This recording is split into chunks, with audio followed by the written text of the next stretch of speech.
할렐루야. 오늘 주신 본문 말씀은 욥기 2장 1절부터 5절까지입니다.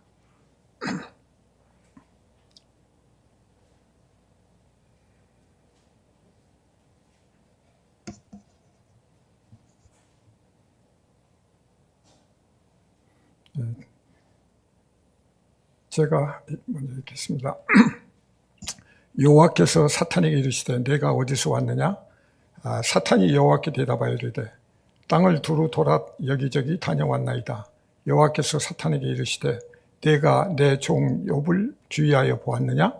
그와 같이 온전하고 정직하여 하나님을 경외하며 악에서 떠난 자가 세상에 없느니라. 내가 나를 충동하여 까닭없이 그를 치게 하였어도 그가 여전히 자기의 온전함을 굳게 지켰느니라.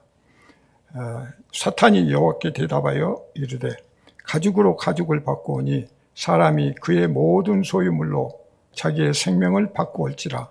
이제 주의 손을 펴서 그의 뼈와 살을 치소서.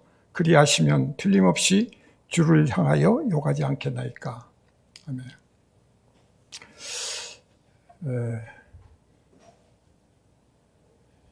여러분 수요 예배 나오셨지만 이태원 사건이라든지 북한 미사일 도발이라든지 경제적인 어려움 여러 가지 그 상황으로 해서 마음이 그렇게 편하지 않으실 겁니다. 근데 거기다가 우리가 생각할 때는 어려움만 닥치면 하나님은 어디 계시냐 이런 질문들을 많이 하게 되죠. 그런데 이런 사태가 터지는 것들은 보면 누구의 문책이나 책임의 문제가 아니고 결국은 우리 모두의 책임이라는 이 생각을 먼저 갖고 나가야 됩니다. 왜냐하면 이번 사태, 사건 이런 거 보면은 어느 한 곳에서 문제가 아니라 사회 전체적으로 우리가 제대로 준비들이 안 된 그런 상황에서 문제가 터지는 겁니다. 지난번에 세월호 사건 때도 그렇고 어떻든 이런 국가적인 재난이 미리 예방이 되고 그런 일이 없어야 되는데도 불구하고 이렇게 발생이 되게 됩니다. 그런데 이런 경우를 보면은 우리가 그 사회 전체적으로 보면 이제 어떤 물질주의, 과학 기능 만능주의 이런 데 집중하고 그래서 자꾸 하나님을 잊고 세상 중심으로 물질 중심으로 인본주의적으로 이렇게 살고 보니까 전부 자기 중심이 돼 있고 그래서 곳곳에서 이것들이 어떤 건축물을 무너뜨리는 것과 같은 그런 효과를 내게 됩니다. 그래서 오늘 주신 말씀도 사실은 어떻게 보면 여러분들이 이런 심란할 때 기분 좋은 설교, 기분 좋은 찬양, 기분 좋은 얘기를 하면 아주 좋겠지만 사실은 그게 아니거든요. 우리가 신앙생활을 한다고 하는 것은 항상 위기 때문에 신앙생활을 하는 거죠. 군인은 전쟁에 대비해서 군인이 있는 거고 경찰은 마약이나 도덕이나 살인이나 강도나 이런 것 때문에 경찰이 있는 거잖아요. 우리가 신앙생활은 왜 합니까? 정말 영적으로 우리가 고난 처하고 위기에 처하는 거 이걸 지금 극복하고 이겨내기 위해서 그렇잖아요. 그리고 성경 전체가 그런 줄거리예요. 그래서 우리가 그런 어떤 핵심 줄거리를 벗어나게 되면 우리의 신앙들이 조금 빗나갈 수가 있다. 그래서 오늘 그 설교 제목이 사탄과 욥의 영적 전투라고 이렇게 제목이 됐는데 여기서 이제 주목해야 될 그 전투라는 개념은 군대 갔다 오신 분도 알겠지만 보통 전략과 전술이라고 하죠. 그래서 전략은 큰 그림에서 전술은 작은 그림에서 그리고 이 전투라고 하는 것은 작은 그림 안에서 일어난 일입니다. 그러니까 전략이라 하면 큰 그림으로 공군은 어떻게 하고 육군은 어떻게 하고 해군은 어떻게 하고 이렇게 하면서 큰 그림으로 어떤 전쟁을 치르는 그런 작전 계획이라면 전술이라고 하면, 전투라고 하면 어떤 고지를 놔두고 저기 뭐 분대나 소대가 그 고지를 점령하기 위해서 실질적으로 싸우는 그런 경우를 보통 얘기를 합니다. 그렇다면 오늘 이 욥의 전투도 사실은 하나님이 전략 전술까지도 다 세우시고 나아가시는데 거기에 욥은 하나의 전투적인 입장에서, 전술 안에서 이루어지는 전투적인 입장에서 이 사탄과의 전쟁을 하고 있다, 이런 개념으로 보시면 됩니다. 그래야 그게 먼저 전제가 돼야지, 그렇지 않으면 사탄에 대한 이 얘기가 나오면 전부가 그 부정적으로 생각하거나 아니면 아예 귀찮으니까 생각지도 안 하려고 하거나 또 아니면 정말 이 사탄을 우습게 하는, 불교에서 그 설법하는데 보면 막 지옥에 가자고 그러잖아요. 또 이 할로윈 사태 같은 거 보면 왜 얼굴에다가 그렇게 그 귀신 막 이런 험악한 것들을 그리고 그걸 좋다고 하고 그걸 즐긴다고 하니까 이게 문화가 지금 완전히 뒤바뀐 거잖아요. 만성절이라고 하는 것은 하늘에 있는 많은 그 성직자, 그러니까 이름 있는 분들을 추모한다는 그런 날인데 그게 어떻게 변질돼 가지고 그냥 노름, 크리스마스가 변질돼 갖고 그저 전야제 노름, 술 먹고 흥청흥청하고, 근데 거기에 덧붙여서 우리는 이제 얼굴에다 이것저것 그리고 그냥 흉악하게 해야 그게 더 멋있고 즐거운 것처럼. 그러니까 지금 그런 상황이 되면 뭔가 길이 지금 잘못 가고 있잖아요. 근데 그 문제를 보면 이 사회가 돈벌이 하기 위해서 그런 문화를 찾고 부추기고 그 다음에 인원이 많이 몰릴 거라고 보도가 되니까 그러면 안 가면 안 되는 것처럼 너도 나도 모이고 이렇게 하다가 지금 이런 일들이 터지는 거 아니에요. 그러니까 이 사망자 부모들 얘기하는 거 보면 뭐 그 붙들을 걸 그때 얘기하다가 뭐 막 이런 식으로 가는데 이미 늦은 거잖아요. 그러니까 우리가 기도하고 말씀 가운데 있으면 어느 것이 옳은 길인가, 어떤 길이 하나님이 인도하시는 길인가를 생각하고 또 성령께서 주시는 그런 느낌을 가지고 우리가 바르게 갈 수가 있는데 그걸 잠깐 놓치면 우리는 굉장히 빗나가는 길로 갈 수가 있다. 그래서 오늘 말씀을 통해서 여러분들이 사탄의 문제 이런 것들을 좀 정리를 하고 개념을 좀 정리했으면 좋겠다. 사탄은 우리가 볼 때 늘 잠만 자고 아무 일도 안 하는 걸로 우리가 생각하고 우리하고는 아무 관계가 없는 것처럼 생각하는 경우들이 많죠. 근데 이거를 이 관계를 좀 잘 알아야 됩니다. 오늘 그 욥기가 이제 사탄의 어떤 실체 이런 것들을 전하는데 우리가 통상 볼 때 욥기 하면은 욥의 고난, 고통, 그리고 왜 하나님은 고통을 주셨을까? 왜 시련을 주셨을까? 이제 여기에 초점이 맞춰졌다면 오늘 우리가 생각할 부분은 사탄이 뒤에서 작용한 거잖아요. 그러면 사탄이라는 존재는 어떤 존재고 무슨 목적을 가지고 어떻게 행태를 부리는지 그리고 그것이 우리의 삶 속에 얼마만큼 가까이 와 있는가, 이런 관점에서 우리가 오늘 말씀을 좀 더 생각했으면 좋겠습니다. 사탄이 무엇을 하는가, 또 어떤 능력을 가졌고 최후는 어떻게 될 것인가.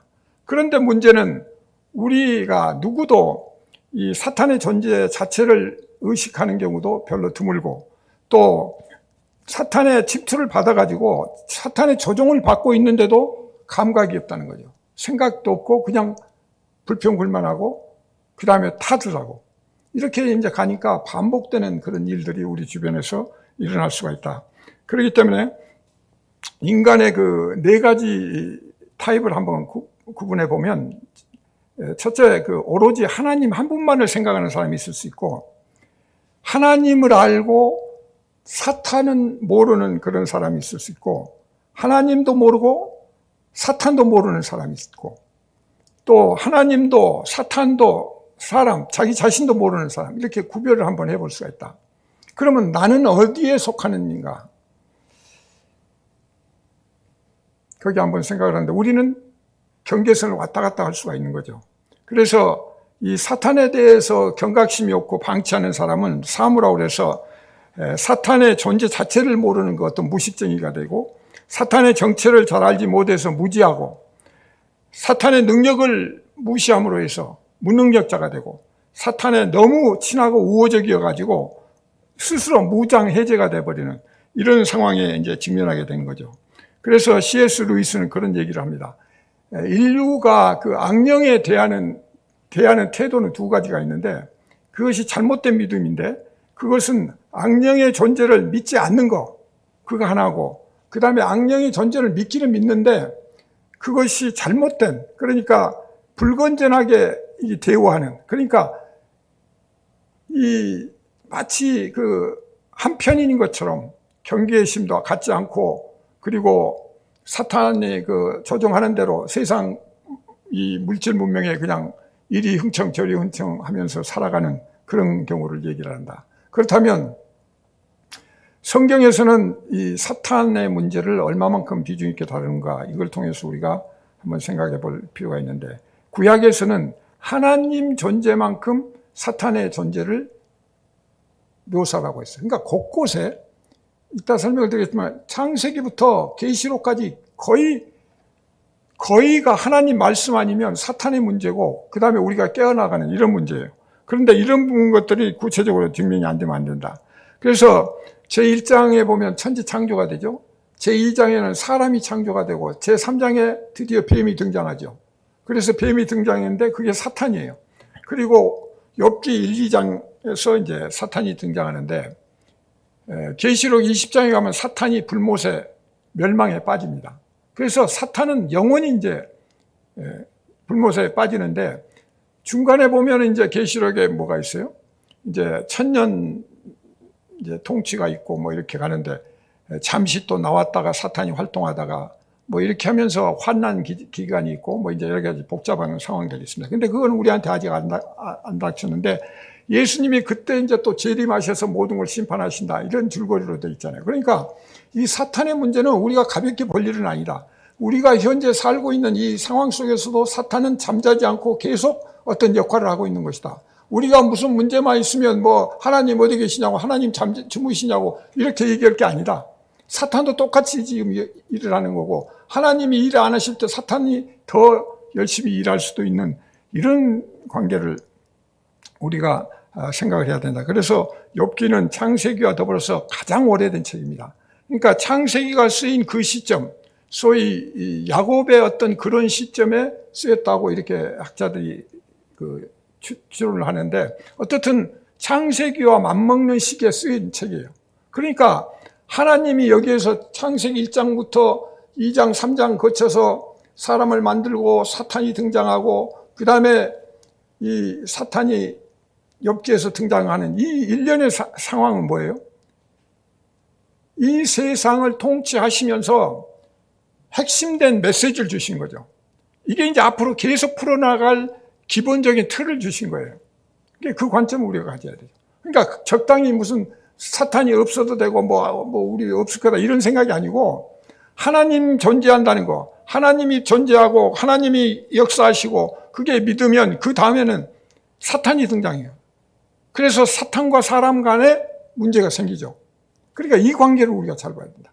우리가 사탄 때문에 인간이 타락하고 죄를 짓게 되고, 그리고 여태 지금 계속되는 문제가 거기에서 출발하잖아요. 그래서 이 삼각관계, 하나님과 사탄과 인간의 이 삼각관계를 우리가 잘 그 구도를 둬야 된다. 그래서 사람과 사탄 간에 이제 이 피조물 간에 영적인, 육적인 이 전쟁이 일어나는 거고, 전투가 일어나는 거고, 그 다음에 우리는 하나님과 관계, 사탄은 또 하나님과의 관계, 이 삼각관계에서 모든 것들이 지금 조절이 된다. 그래서 하나님이 마지막에는 사탄을 집었다 놨다 이렇게 하시잖아요. 그리고 예수님이 오셨을 때 사탄의 또 시험을 받고, 또 십자가를 통해서 이미 승리를 해놓으셨다고 이렇게 선포를 하고 계시거든요. 그러니까 이런 전반적인 그림 가운데서 우리가 중심을 잡고 이 말씀을 봐야 된다. 그래서 첫째는 그 우주상에 존재하는 의식을 가진 유일한 존재가, 지금 의식을 가지고 인식할 수 있는 존재가 사탄과 사람과 하나님이죠. 그러니까 이 인식할 수 있는 그 사이에서 모든 일이 일어나는 거지, 무슨 나무하고 동물하고 우리가 무슨 경쟁하고 거기에서 문제가 나는 게 아니다는 거죠. 그 다음에 그 상호 역학 관계 중에서 우리는 구원의 문제와 영적 전투 문제가 등장하게 되는 거고, 그 다음에 이 성경은 또한 사탄에 관해서 창세기 처음부터 계시록까지 계속 그 퇴출되기까지 그런 문제를 제기하는데, 이것이 우리 주변에서 일어나는 모든 보이지 않는 문제까지도 우리한테 제공을 해주고 있다. 정보를 제공해 주시는 거다. 그렇기 때문에 우리는 소홀히 해서는 안 된다. 그래서 사탄과 그 사악한 앞잡이들에 대한 어떤 지식이 없으면 우리가 성경을 또 다 이해할 수 없어요. 읽는다 하지만 그걸 제껴놓고 의식하지 않고 보게 되면 성경 자체를 온전히 이해할 수 없는 그런 경우가 되죠. 그래서 우리는 하나님과 사탄과 나라는 존재가 또 어떤 존재인가 그런 관점에서 이 부분을 생각을 해야 된다. 그래서 성경 전체적인 맥락을 보면 하나님께서는 지속적으로 계시를 통해서 자신을 알리십니다. 잘 보세요. 하나님은요, 우주 만물을 창조하시고 창조하신 이후에 유일하게 자기 형상으로 만든 인간을 만드셨잖아요. 그래갖고 인간을 통해 뭔가 자기를 알려야 돼. 그래서 계속 하나님은 자기를 계시하시는 거예요. 그래서 야, 너희 하나님이야. 나 좀 알아먹어. 너희는 내 백성이야. 계속 이 줄거리를 얘기하시는 거고, 예수님 오셔서도 계속 하시는 근본 줄기가 그거죠. 그리고 또 하나가 뭐냐. 거기에 사탄이 끼어들어서 말씀을 변개시키고 하나님으로부터 우리가 멀리 가게끔 이렇게 만드는 거다. 그렇기 때문에 너 자신은 어떤 존재인가를 알아야 되고, 하나님 존재가 어떤 분이며 역사하시는 그 방향이 어떤 건가 깨닫고 믿어서 거룩한 백성으로 우리가 성화되는 이런 과정을 가면서 동시에 이 사탄에 대한 인식을 가져야 된다. 그래서 우리는 사탄에 대해서 너무 무지하고 무심하고 무관심하고 그렇기 때문에 아무것도 모르는, 그러면서도 뭐 하면 의문을 많이 제기하죠. 사탄에 대해서 관심을 가져라. 그러니까 몇 가지 질문들을 많이 해요. 자, 사탄은 실제로 존재하는가?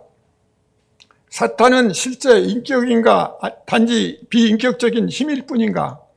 또 사탄은 어디에서 왔으며 어떻게 타락했는가? 왜 하나님은 사탄과 귀신들의 존재를 허락하시는가? 이게 많은 질문이 이제 던져지죠. 그래서 이런 질문들에 대한 우리가 답변을 해야 되는데, 질문이 여기서 끝나는 게 아니라 왜 사탄과 귀신에 대해서 우리는 생각하고 시간을 낭비해야 되는가? 어떤 사람은 이렇게까지 얘기합니다. 그러니까 사탄의 존재를 무시하고 우리는 사탄에 신경 쓸 필요도 없다. 이제 이런 개념으로 보는데 그것은 잘못된 거다. 왜냐? 하나님이 영적 전쟁을 이미 계시하고 작정하고 계시기 때문에. 그러니까 이유 없이 사탄을 허락하신 게 아니죠. 인간을 만들어 놓고 지금 선악과를 따먹도록 놔두시고 하는 거는 뭔가 지금 인간에게 뭔가 메시지를 주고 인간을 어떻게 다루겠다는 거기에 들어있잖아요. 그래가지고 그 선악과를 먹고 나니까 딱 벌을 내리시잖아요. 하와부터 아담부터 그 다음에 뱀까지 다 이렇게 징벌을 내리시는데, 그러면 하나님의 어떤 주권적인 입장을 우리가 생각을 해야 되는데, 이런 과정에서 보면 우리의 삶의 매일매일 순간이 영적 전쟁이고 영적 전투다. 그리고 이런 과정에 있는데도 불구하고 우리는 사탄이 없다, 사탄은 뭐 무능력자다, 우리는 사탄에 신경 쓸 필요가 없다, 이렇게 해서 영적 문제에 대해서 다양한 의견들을 내놓고 그러니까 굉장히 혼잡스러워. 어떻게 해야 될지 뭐 있다는 거야, 없다는 거야, 뭘 어떻게 싸워야 된다는 거야, 총으로 싸워야 돼, 칼로 싸워야 돼, 뭐 그 방법도 모르겠고, 그러니까 붕 떠가지고 몇 번 그러다가 이제 그냥 지나지 이렇게 갈 수가 있는데, 아까 말씀드린 대로 계시록에 가면 영적 전쟁이 굉장히 치열하게 바벨론 얘기를 듣습니다. 그렇기 때문에 우리는 이 역사적으로 귀신 역사가 횡행할 그 시기에 대비해서 우리는 관심을 가져야 되는데, 사탄은 그렇다면 이 질병이나 아픔, 정신병을 일으킬 수 있나? 예. 사탄의 능력에 관해서, 그 다음에 진짜 기적을 일으킬 수 있는가? 사람을 죽일 수 있는가? 사람을 살릴 수 있는가? 죽은 사람을 살릴 수 있는가? 사탄은 모든 것을 다 아는가? 막 이런 질문들을 이제 또 하게 되죠. 그래서 오늘 이 욥기를 통해서 이런 질문들에 대한 답을 어느 정도 우리가 찾고, 또 나머지 부분은 다음 시간에 또 성경을 통해서 또 말씀을 통해서 우리가 파악해 가도록 이렇게 하는데, 우선 이런 궁극증을 해소하기 위해서는 첫째, 사탄은 이제 여러분이 잘 아시다시피 고발자다. 사탄은 고발자다.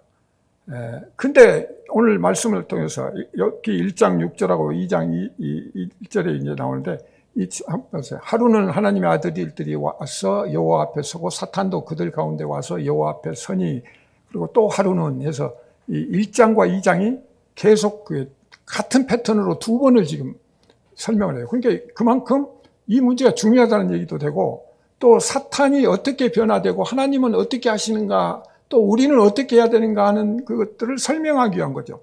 그래서 1장과 2장에 거의 같은 패턴으로 지금 설명을 하시기 때문에 우리가 주의 깊게 봐야 된다. 그런데 여기서 잘 보시면 이 고발이 하는 그 사탄의 그 대상이 누구냐? 대상이 하나님이에요. 그러니까 이걸 잘 봐야 돼요. 여기 1장 6절과 2절 1절 지나서 1절 7절 1장 7절하고 2장 2절에 보면 이제 바로 이어서 그게 나오는 게, 내가 어디서 왔느냐? 땅을 두루 돌아 여기저기 다녀왔나이다, 이렇게 얘기를 하죠. 그러면 두루 돌아, 땅을 두루 돌아 다녔으니까 뭐예요? 완전히 이제 우리 지금이나 그때나 계속 두루두루 다니면서 고발할 수 있는, 소위 사람을 골탕 먹일 수 있는 그런 걸 찾으러 다닌다는 정탐자라는 의미를 여기서 우리가 알 수가 있죠. 그런데 1장 8절에 보면, 2장 3절에 이해하고 보면, 내가 내 종 야곱을 보았느냐? 그와 같이 온전하고 정직하며 사람을 정결하여 하나님을 경외하며 악에서 떠난 자가 세상에 없느니라. 그리고 내가 나를 충동하여 까닭없이 그를 치게 하였어도 그가 여전히 자기의 온전함을 굳게 지켰느니라. 근데 여기에서 보면 먼저 하나님이 그 말씀을 하시고 질문을 던지시고 그 다음에 욥을 칭찬하시잖아요. 그래서 먼저 욥에 대한 믿음과 신뢰를 보이시는데, 여기서도 잘 보시면 우리가 오해하기 쉬운 게, 내가 나를 충동하여 이렇게 보면 하나님이 뭐 사탄의 충동을 받으시는가, 뭐 이제 이런 걸 이제 쪽으로 해석하기가 쉽죠. 그런데 그 말씀은 이미 알고 계시다는 거죠. 그 사탄의 속가지를 다 알고 계시면서 네가 그런 식으로 얘기를 했는데 이게 아니다 하는 것을 얘기를 지금 나타내시는 거다. 그 다음에 곧바로 사탄은 거기에 대해서 반박을 합니다. 욥기 1장 10절에 보면은, 주께서 그와 그의 집과 그의 모든 소유물을 울타리 두르심 때문이 아니니까 주께서 그의 손으로 하는 바를 복되게 하사 그의 소유물이 땅에 넘치게 하셨습니다. 이제 주의 손을 펴서 그의 소유물을 치소서. 그러니까 여기서 보면 뭐예요? 사탄이 노리는 건 뭐예요? 1차적인 게 소유물이죠. 그러니까 소유물을 가지고 지금 1차적인 목표를 삼고 있다. 그러니까 이 말씀을 역으로 생각하면 사탄은 우리에게 늘 물질적인 거, 소유물 가지고 우리를 유혹할 수 있다는 얘기가 되죠. 유혹을 한다면. 물질을 유혹하는 수단으로 지금 삼고 있다. 그런데 사탄은 그런 유혹뿐만 아니라 이간질을 하고 있다. 그래서 이 이간질하는 대상이 하나님이에요. 하나님. 감히 하나님을 대상으로 지금 하나님을 욕하게 합니다. 사탄의 이중성과 음흉성이 여기 나타나는데 1장 11절에 보면은, 이제 주의 손을 펴서 그의 모든 소유물을 치소서 그러고 그리하시면 틀림없이 주를 향하여 욕하지 않게, 주를 향하여 욕하지 않겠네.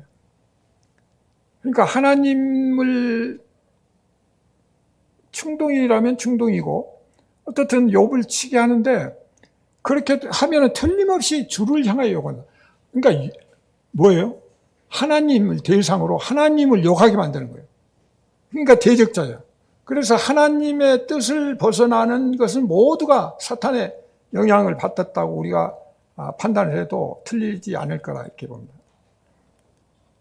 노골적으로 하나님을 욕하게 하고, 이 교만무례한 태도로 하나님의 자비와 사랑과 은혜 이런 것들을 모조리 지금 깔아뭉개요. 왜? 하나님은 사랑과 은혜와 자비로서 욥에게 믿음에 따라서 물질적인 복을 주시고 계속 그 가정이 번성하게 해서 아들, 딸 해서 10명을 갖고 많은 그 농토와 많은 그 집에 기르는 동물들 이렇게 주셨는데 그건 하나님의 자비잖아요. 사랑이잖아요. 근데 그걸 거꾸로 지금 역으로 치라고 얘기하고 그 다음에 그렇게 하면 또 욥도 하나님 당신 욕하지 않겠습니까?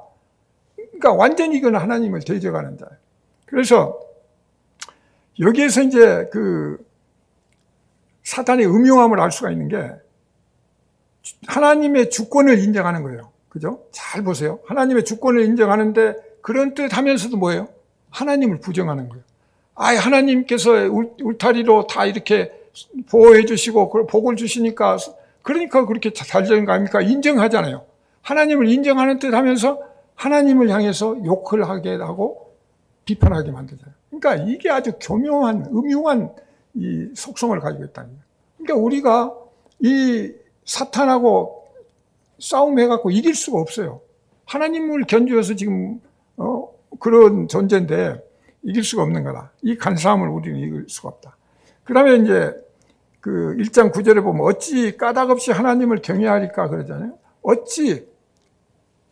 그러니까 반드시 하나님이 잘해주고 그래서 그런 건데 욥을 치시면 욥이 그냥 하나님 욕할 거예요. 그러니까 그게 잘못됐습니다. 하나님이 그 사랑을 베풀고 물질적인 축복을 주시고 하는 것들이 하나님 잘못됐습니다 하는 걸 그걸 증명하려고 지금 거꾸로 그런 거잖아요. 그런데 하나님께서 내가 나를 충동하여 까닭없이 그를 치게 하였어도 그러니까 까닭없이 똑같이 반복을 하세요. 하나님은 네가 까닭없이 했다고 그랬지. 그런데 까닭없이 했는데도 욥은 그대로 믿음을 지켰어. 근데 이 근본적으로 들어가면 뭐예요? 사단이 까닭없이 지금 욥을 치는 거잖아요. 그러니까 이 점을 우리가 알아야 돼요. 욥이 아무 지금 가족끼리 행복하게 잘 살고 뭐 하는데 질투심 나가지고 그 다음에 괜히 까닭없이 그냥 한번 치게 만들고 그래서 허락받아가지고 또 그냥 골탕 먹이고 지금 그러고 있잖아요. 그러니까 이 교묘하고 음흉하고 이런 부분들을 우리는 좀 더 깊이 있게 알아야 된다. 결국 이것은 하나님과 사람의 관계를 다 파괴시키겠다는 거예요. 궁극적으로 그러잖아요. 그 다음에 모든 교제나 사귐 이런 것들을 막아내겠다는 거고 그렇게 해서 사람으로 하여금 죄로 더럽혀져 가지고 하나님의 영광을 가리고 그 다음에 천국을 가려고 해도 천국을 못 가게 막고 천국 가는 걸 못 막더라도 이 땅에 사는 동안만큼이라도 여러분 아주 못쓸 놈 같이 만들자. 쓰레기같이 살도록 만들자. 하나님을 등지고 지 말에 따라서 그저 그런 좋은 노예로 살게 만들자는 그런 뜻이 들어있는 거죠. 그런데 사탄은 이런 이간 수준을 넘어서 아주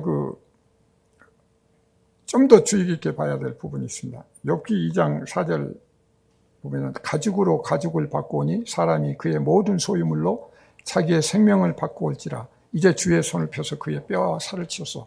그러니까 하나님이 이제 이렇게 고발할 때도 그래요. 하나님이 생명을 지키시거든요. 생명을 건들지 말고 이제 허락을 해 주시는데 사탄은 뭐예요? 처음에는 사람의 소유물을 대상으로 했죠. 소유물을 대상으로 지금 했는데 2단계에 와서는 뭐예요?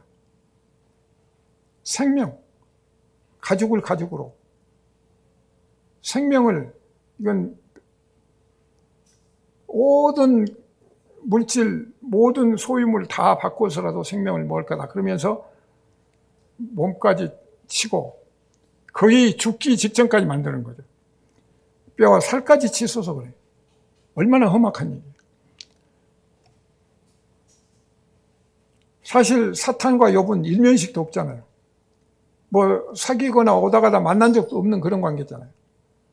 그런데 이유 없이 까닭 없이 하나님한테 고발해서 잘 나가는 사람을 골탕을 먹여도 보통 골탕을 먹이는 게 아니에요. 욥을 쳐서 그의 발바닥에서 정수리까지 종기가 나게 해서 계속 그 몸이 고통을 받게끔 그렇게 만드는 거죠. 그런데 오늘 우리가 주의 깊게 봐야 될 부분이 이제 지금부터인데, 이 사탄이 능력이 어떤 경우가, 사탄은 크게 이제 이 능력 부리는 걸 보는데, 우리는 보통 그 성경을 읽으면서 이런 부분들을 쉽게 이제 넘어가기가 쉽죠. 네, 욥의 기준을 두고 욥의 고통의 기준을 두다 보니까 쉽게 넘어가기 쉬운데, 욥기 1장 15절에 보면 스밧 사람이 갑자기 이르러 그것들을 빼앗고 칼로 종을 죽였나이다. 나만 홀로 피하였으므로 주인께 아뢰러 왔나이다. 그가 아직 말하는 동안에 또 한 사람이 와서 아뢰되 갈대아 사람이 새 무리를 지어 갑자기 낙타에게 달려들어 그것을 빼앗으며 칼로 종들을 죽였나이다. 나만 홀로 피함으로 주인께 아뢰러 왔나이다. 여기 잘 보세요. 스밧 사람, 갈대아 사람. 그러면 사탄이 어떻게 돼요? 스밧 사람과 갈대아 사람을 조종하고 동원하고 이용할 수 있다는 거잖아요. 또 갈대아 사람은 새 무리라고 그랬으니까 무리를 갖다가 동원할 수 있는 거예요. 그러니까 우리가 이용당할 수도 있잖아요. 예를 들어서 욥 같은 사람이 주변에 있는데 그걸 어떻게 골탕, 하나님 승인 받고 골탕 먹였다 하면 뭔가 사람을 동원해서 일을 저지르려고 하면 이 세움교회 사람들 모아서 어떻게 한번 하겠다, 그렇게 할 수도 있잖아요. 그 음흉한 계획을 부려가지고 그렇게 할 수가 있잖아요. 그래서 사람을 동원할 수 있다. 그러니까 얼마든지 사람을 움직이고 조종하고 노예화시키고 종으로 만들 수 있는 게 사탄의 능력이 여기에서 우리가 볼 수가 있다. 그 다음에 이것이 갑자기 지금 등장했잖아요. 그러니까 예고 없이예요. 위에서도 뭐예요? 갑자기 이르렀고 또 갈대아 사람을 또 갑자기 이르렀어요. 그러니까 우리가 예측할 수 없는 상황에 닥친다는 거죠. 신철규묘하다는 얘기가 여기서 나온 거예요. 거기다가 뭐예요? 나만 홀로 그러잖아요. 나만 홀로 피하였으면 주인께 아뢰러 왔나이다. 나만 홀로. 딱 한 사람 남겨놓는 거예요. 왜? 증인으로. 그래서 그 한 사람을 통해서 가서 보고도 하지만 그 한 사람, 그러니까 어떤 그 사탄이 휩쓸고 가는 어떤 그 폐허해야 되는 상황에서도 한두 사람 살려놓을 수가 있다. 왜? 사탄이란 존재의 자기 이 과시 또는 자기에 대한 어떤 능력을 전파하기 위한 그런 사람들을 남겨둔다는 거죠. 그런데 욥기 1장 1절부터 16절하고 19절을 보면 하나님의 불이 하늘에서 떨어져서 양과 종들을 살라버렸나이다. 나만 홀로 피하였으므로 주인께 아뢰러 왔나이다. 19절에는 거친 들에서 큰 바람이 와서 집 내 모퉁이를 치매 그 청년들 위에 무너짐으로 그들이 죽었나이다. 자, 여기서는 뭐예요? 하나님의 불이. 그러면 우리가 볼 때는 하나님의 불이라고 그러니까 하나님이 하셨는가? 아까 천상에 의해서 하나님의 승인은 받았어요. 근데 하나님의 불, 종들은 그거 개념을 모르니까 하늘에서 불이 떨어졌으니까 이건 하나님이 하셨을 거다, 이렇게 추론할 수가 있죠. 그러나 하늘에서 불이 떨어져요. 그러니까 하늘의 불을 동원할 수도 있는 존재라는 거죠. 그 다음에 거친 들에서 바람까지를 동원해서 그 집을 무너뜨리고 그 청년들을 죽일 수 있는, 여기서 청년들이라고 하는 순간 욥의 아들, 딸들이죠. 그러니까 욥의 아들, 딸들을 맨 네 번째 지금 공격에서 죽이잖아요. 청년들이라고 했는데 거기는, 근데도 성경이 그 딸에 대한 표현을 안 하는 게 또 아주 독특한데 그 청년들 위에 죽였어요. 그러니까 처음에는 다 종들 죽이고 동물 죽이고 그 다음에 뭐 낙타 죽이고 양 죽이고 뭐 하면서 다 했다가 마지막 단계 와서는 이 욥의 애들까지 죽인다. 그러니까 여기서 보면 4단계로 이루어지는데 이 사탄은 얼마나 잔인한가. 단계 일시처리도 안 하고 하나하나 해서 소식을 하나하나 가게 해갖고 계속 심리적인 고통을 주는 그런 모양새를 취하고 있죠. 그렇기 때문에 우리는 이 사탄의 존재에 대해서 너무 가볍게 생각해서는 안 된다. 물리적으로 또 자연적인 힘까지를 동원할 수 있는 그런 능력을 보여주고 있다. 또 이런 악의적인 전투적인 이런 상황을 보면서 우리는 경각심을 가질 필요는 있다. 그래서 마틴 루터는 이렇게 얘기합니다. 마귀는 휴일이 없다. 그는 절대로 쉬지 않는다. 패배하면 다시 일어선다. 앞문으로 들어갈 수 없으면 뒷문으로 들어가서 훔칠 것이다. 뒷문으로 들어갈 수 없으면 지붕을 뚫거나 마루에 굴을 만들어서 들어갈 것이다. 그는 그 안으로 들어갈 때까지 일을 할 것이다. 그는 간교하고 많은 계획을 사용한다. 하나의 계획이 실패하면 이길 때까지 다른 계획들을 시도할 것이다. 마틴 루터의 얘기인데, 이 보면은 굉장히 치밀하게 끝없는 그 사탄의 이 집요함을 지금 설명을 하고 있거든요. 그래서 이런 것들을 보면서 우리가 어떤 사회적인 문제라든지 재난이라든지 이런 거 보면 그 이면에 사탄의 끝없는 그런 집요한, 음흉한, 간사한, 해치려고 하는 그런 의도들이 숨어 있다고 이렇게 볼 수가 있다. 그래서 오늘 그 말씀에서 보면은 종들을 죽이고 양과 종들을 죽이고 낙타 청년들 죽이고 하면서 가만히 보면은 하나님이 욥은 손대지 말라고 했잖아요. 욥의 생명은 다치지 말라고 했는데 결국은 사탄은 뭐예요? 욥과 관계없는 나머지 사람, 욥을 제외한 나머지 사람, 종들, 아들, 딸들 다 죽여버렸잖아요. 짐승까지. 그러니까 욥이 그 고통을 받을만 하지만 사탄은 얼마나 흉악한 놈인가를 알 수가 있죠. 아니, 그 종들이 무슨 죄가 있어요? 그런데 종들 다 죽이죠. 아마 욥이 그 부자니까 그 큰 들판에 집이 뭐 몇 채가 됐을 거예요. 근데 거기에 다들 이제 짐승들 키우고 종들이 있을 텐데 짐승들하고 종들 다 죽이고 차례차례 하나씩 죽이고 마지막 청년들까지 아들, 딸까지 죽이는. 그러니까 욥은 사탄하고 아무 일면식도 없었지만 이 종들은 더더욱 직접적인 관계도 없잖아요. 그런데 차별 없이 이렇게 죽였다. 그래서 여기까지 보면 우리가 사탄의 능력에 대해서 또 겁을 먹을 수가 있는데, 그러니까 여러분들이 겁을 먹으면 또 안 되죠. 그래서 이 부분을 제가 아까 처음에 말씀드린 게 전략과 전술 측면에서 봐야 돼요. 다 예수님이 이겨놓으신 싸움이다. 십자가에서 이겨놓은 싸움인데 그렇다고 우리가 편안히 지낼 수 있는 건 아니다. 왜?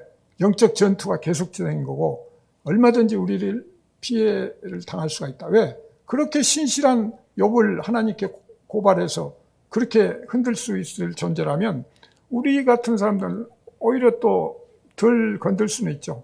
왜? 믿음이 적으니까 저것들은 그렇게 안 해도 뭐 언젠가 또 나한테 넘어올 수 있겠지 이렇게 생각할지 모르겠어요.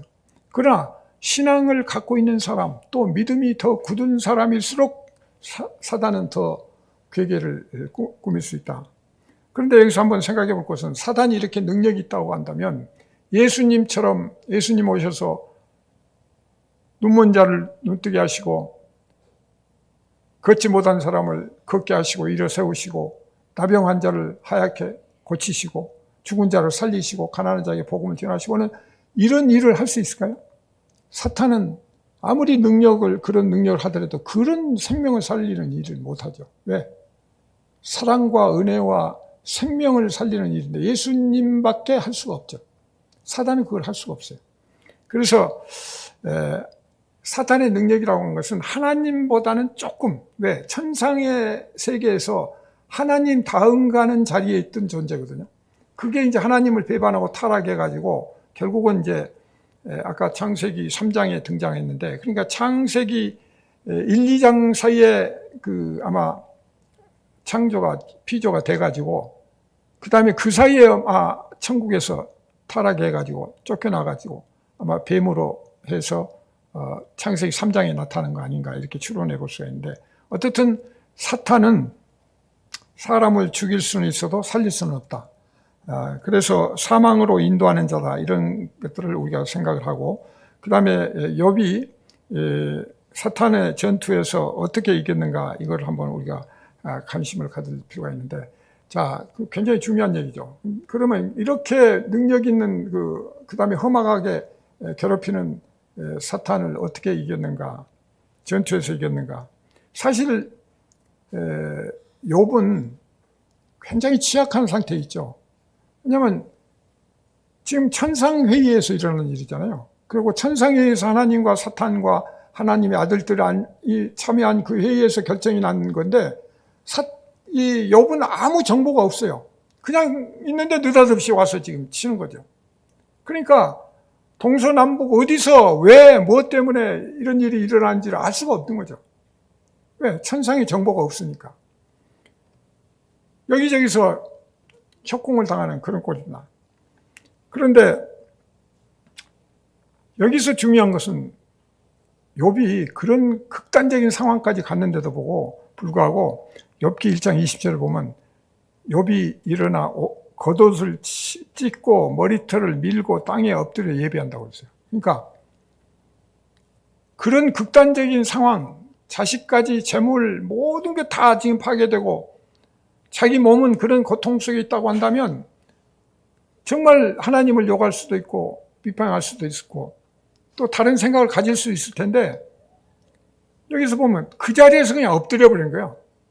여기서 굉장히 극단적인 것을 생각해요. 우리 같으면 조금 빗나갈 수 있을 것 같은데 그 자리에서 땅에 엎드려 가지고 겉을 찢고 머리털을 밀고 땅에 엎드려서 예배를 드렸다는 거예요. 예배로서 사탄을 대응한 거죠. 그래서 여기서 사탄을 1차적인 이긴 게 돼요.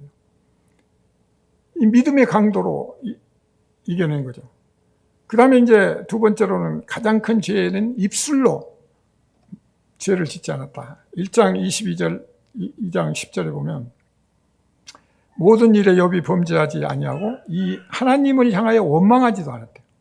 그 다음에 모든 일에 욥이 입술로 범죄하지 않았다. 그러니까 여기서 잘 봐야 될 게 입술로 범죄하지 않았다. 우리가 모든 죄는 입으로 오고 모든 하나님의 대적은 입으로부터 시작이 된다고 하죠. 왜? 창세기 3장 1절 하나님의 말씀을 개변하잖아요. 그러니까 말씀을 더하기 빼기 하고 바깥치기 하고 그래가지고 결국 하나님의 뜻을 왜곡시켜버리고 그러니까 모든 범죄, 하나님 대적하는 게 입으로부터 시작이 되는데 거기에서 욥은 자기 입술을 지키고 하나님을 향하여 원망하지도 않았고 범죄하지 않았다. 그런데 우리를 더욱 감동케 하는 신앙 고백의 결정판은 1장 21절에 내가 모태에서 알몸으로 나왔은즉 또한 알몸이 그리로 돌아가올지라 주신 이도 여호와시오 거두신 이도 여호와시오니 여호와의 이름이 찬송을 들으실지다. 아주 이런 고백으로 우리가 이제 할 수가 있으면 좋죠. 알몸으로 왔다가 왈몸으로 가는 존재다. 주신 이도 여호와시고 거두신 이도 여호와시다. 그러면서 오히려 하나님 여호와를 이름을 찬송한다. 굉장히 외부적인 그거야. 이 머리털 하나, 손가락 하나 움직이지 않고 그냥 견고한 정말 하나님은 나의 바위고 요새이시고 성이시고 뭐 이렇게 시편 기자들 외치는데 그게 그냥 그대로 몸에 배어있는 그런 상태가 된 거죠. 이것은 하나님의 주권을 완전히 인정한 그런 상태다. 그렇기 때문에 그 인정하에서 하나님 말씀에 순종하고 모든 것들을 올인하는 그런 상황이고 그래서 영적 승리의 어떤 문제나 또 믿음이나 모든 것들을 여호와로부터 시작을 할 수 있는 그런 경이다. 그리고 이것을 좀 더 깊이 생각해 보면 욥은 창세기부터 계시록까지를 다 통달했다고 볼 수가 있는 거죠. 시작과 끝 성경의 전체 개념을 완전히 이해하고 마음속에 담았다. 그게 온전한 하나님의 뜻이잖아요. 그러니까 우리는 어느 부분만 가지고 이게 하나님의 뜻이라고 생각하면 그게 빗나갈 수가 있는데 창세기와 계시록까지 이어지는 모든 그 말씀 안에 들어있는 핵심 포인트를 자기가 깨닫고 간직하고 있었다. 하나님은 시작과 끝이고 알파와 오메가라고 하셨는데 그런 믿음을 가지고 하나님의 그 존재에 신뢰를 보낸 것이다. 그렇기 때문에 좀 더 나아가면 선악과와 생명나무의 어떤 그런 의미까지도 완전히 터득이 된 거죠. 선악과만 따먹고 범죄하고 율법적인 그것만 되는 게 아니라 생명나무까지도 깨달아서 그 전체를 아우를 수 있는 그런 단계까지 갔다. 그래서 이 초감각적인, 초월적인 감각에서 물질적인 세계를 완전히 초월하고, 육신적인 것도 완전히 초월하고, 그 다음에 자기를 완전히 비우고 하나님께 맡기고, 그리고 하나님을 찬송하는 이런 단계까지 갔다. 그런데 더 기가 막힌 것은 마지막 욥기 2장 9절 10절에서 보면 그의 아내가 그에게 이르되 당신이 그래도 자기의 온전함을 굳게 지키느냐? 하나님을 욕하고 죽으라. 그가 이르되 그대의 말이 한 어리석은 여자의 말 같도다. 우리가 하나님께 복을 받았은즉 화도 받지 않겠냐. 그러니까 지금 극단은 상황에서 한 걸음 더 나가죠. 가장 가까이 있는 자기 아내가 지금 하는 뭐예요? 하나님을 온전함을 지킬 거냐? 그럼 하나님을 욕하고 죽으라 그러는 거예요. 그 말을 잘 보세요. 하나님을 욕한다. 무슨 누구 뜻이에요? 사탄이 아까 노린 똑같잖아요. 하나님을 대적하고 욕하고. 그러니까 이 욥의 부인도 완전히 사탄한테 지금 이용당하거나 매였다고 볼 수가 있는 거예요. 왜? 하나님은 아니 같이 부부잖아요. 그런데 온전함을 지키겠느냐? 그러면서 하나님 욕하고 그 다음에 죽으라는 거예요. 죽게 만드는 건 누굽니까? 사탄이잖아요. 그러니까 완전히 사탄의 조종받는 그런 역할을 하는 거죠. 그런데도 불구하고 이 욥이 훌륭한 것은 우리가 하나님께 복을 받았은즉 화도 받지 않겠느냐 이렇게 응대하는 거. 그러니까 욥은 완전히 초월적인 세계, 완전히 하나님의 그 영적인 세계와 하나님이 이루시는 그 뜻까지를 다 깨닫고 그 안에서 움직이기 때문에 세상에 그 어떤 비극이나 환난이나 고통 속에서도 흔들리지 않고 또 자기 가까운 아내까지 욕하고 또 하나님을 비판하고 자기가 믿는 하나님을 욕하고 죽으라니 정말 이런 말이 어디가 있어요. 그럼에도 불구하고 거기에 흔들리지 않았다. 그래서 이 욥의 믿음의 신앙이 완전히 대단한 그런 관계로 갈 수 있다. 그래서 자 마지막으로 욥기 1장 5절 한번 같이 읽으실까요? 시작. 그들이 차례대로 잔치를 끝내면 욥이 그들을 불러다가 성결하게 하되 아침에 일어나서 그들의 명수대로 번제를 드렸으니 이는 욥이 말하기를 혹시 내 아들들이 죄를 범하여 마음으로 하나님을 욕되게 하였을까 함이나 욥의 행위가 항상 이러하니라. 항상 이러하니라. 예, 이 말씀이 중요한 게 지금 그동안의 과정이 있는데 이것은 뭐예요? 1장 5절 말씀이잖아요. 그러니까 욥이 평상시에도 꾸준히 영적 전투에 대비했다는 거죠. 준비했다는 거죠. 그래서 자기 아들, 딸들이 혹시나 하나님에게 어떤 그 성결하게 하지 않고 욕되게 하였을까? 이런 걸 걱정해가지고 뭐예요? 계속 그러니까 생일마다 애들이 10명이니까 생일만 다치면 그 집에 모여서 같이 잔치하고 그랬는가 봐요. 그러니까 그 생일 끝날 때마다 불러다가 혹시 너희들 생일 파티하면서 뭐 먹고 흥청망청하면서 하나님 욕되게 한 거 없어?